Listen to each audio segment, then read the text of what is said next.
मैं यहाँ पर संविधान की अच्छाइयाँ गिनाने नहीं जाऊंगा, क्योंकि मुझे लगता है कि संविधान कितना भी अच्छा क्यों ना हो, वो अंततः बुरा साबित होगा अगर उसे इस्तेमाल में लाने वाले लोग बुरे हों। और संविधान कितना भी बुरा क्यों ना हो, वो अंततः अच्छा साबित होगा अगर उसे इस्तेमाल में लाने वाले लोग अच्छे हों। इसलिए जनता और उसके राजनीतिक दलों की भूमिका को संदर्भ में लाए बिना संविधान पर कोई भी निर्णय देना या कोई भी टिप्पणी करना मेरे विचार में व्यर्थ हो। धन्यवाद।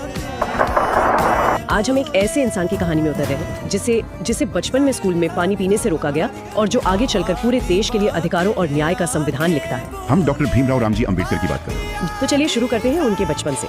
14 अप्रैल 1891 महू में जन्म। महर जाति, जिसे उस वक्त अछूत या अनटचेबल माना जाता था। हाँ, और स्कूल के अनुभव तो हम सबने सुने ही हैं। क्लास के बाहर बैठना, खुद की टाट पट्टी लाना, और कोई उन्हें पानी तक नहीं पिलाता था। ये बातें सुनने में जितनी दर्दनाक है उतनी ही जानी पहचानी भी लगती हैं। लेकिन यहाँ एक गहरा सवाल है, इस तरह का अपमान तो लाखों लोग सह रहे थे, फिर भीमराव में ऐसा क्या था कि उन्होंने इसे अपनी तकदीर मानने से इनकार कर दिया? मेरे ख्याल से जवाब उनके पिता रामजी सकपाल के असर में छुपा है। वो सेना में सूबेदार थे और कबीर पंथ को मानते थे। अच्छा। उन्होंने अपने बच्चों को शुरू से सिखाया कि देखो, शिक्षा ही इस सामाजिक बीमारी का एकमात्र इलाज है। उन्होंने भीमराव के मन में ये बात बिठा दी थी कि तुम्हारा संघर्ष सिर्फ तुम्हारा नहीं है।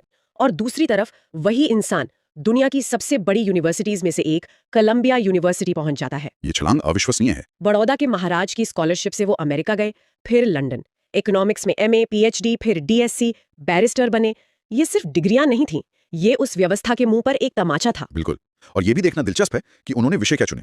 उनकी पीएचडी थीसिस का टॉपिक था the evolution of provincial finance in British India, और लंदन में उनकी डीएससी थीसिस थी the problem of the rupee, its origin and it's solution.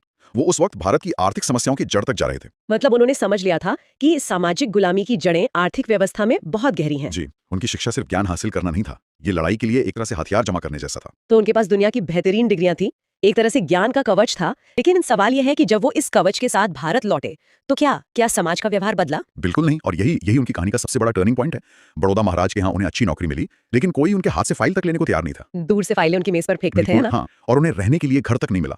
इस घटना ने उन्हें तोड़ दिया। उन्हें एहसास हुआ कि उनकी डिग्रियां, उनकी काबिलियत इस जाति व्यवस्था के सामने बेकार हैं। और यही उन्होंने फैसला किया कि वो नौकरी नहीं करेंगे बल्कि इस व्यवस्था को ही बदलेंगे। और यहीं से उनके सामाजिक आंदोलनों का दौर शुरू होता है। 1927 का महाड़ सत्याग्रह। हाँ, एक सार्वजनिक तालाब से पानी पीने का संघर्ष। ये सिर्फ पानी की लड़ाई नहीं थी, है ना? इसके पीछे एक बहुत बड़ी सोच थी। नहीं, ये पानी की लड़ाई थी ही नहीं, ये नागरिक अधिकारों की घोषणा थी।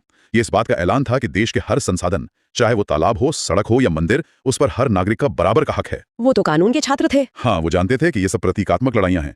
वो समाज और सरकार दोनों को चुनौती दे रहे थे। जब उन्होंने हजारों लोगों के साथ उस चौदार तालाब का पानी पिया तो वो